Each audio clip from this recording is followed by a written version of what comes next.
আমাৰ আমচুৰ কেন্দ্ৰীয় সমিতিৰ নিৰ্দেশ মৰ্মে আজি আমি বিশ্বনাথ জিলাত আমি লাওখোৱা অভয়াৰণ্যত যি দুগৰাকী ব্যক্তিক দুগৰাকী ভাতৃক হত্যা কৰা হৈছিলে তাৰ আমি তীব্ৰ ভাষাৰে নিন্দা আৰু গৰিহণা দিছোঁ।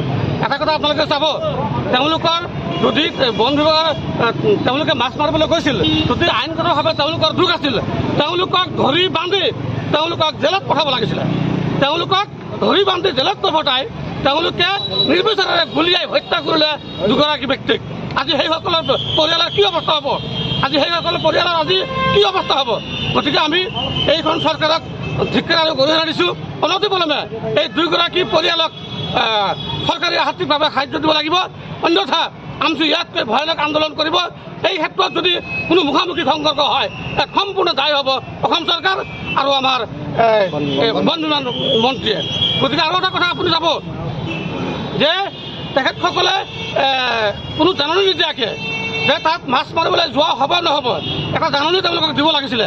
তেওঁলোকে মাত্ৰ সেই অঞ্চলত প্ৰৱেশ কৰিছিলে। প্ৰৱেশ কৰাত তেওঁলোকে দোষী নিৰ্দোষীয়ে সেইটো তেওঁলোকে বিবেচনা নকৰিলে।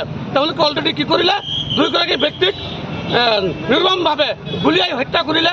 গতিকে এই কথাটো আমি স্পষ্টভাৱে পুনৰ কৈছোঁ, যদি এইসকল পৰিয়ালে উপযুক্তভাৱে ন্যায় নাপায় তো অনাগত দিনত আমচু ইয়াতকৈ আৰু ভয়ানক আন্দোলন কৰিব।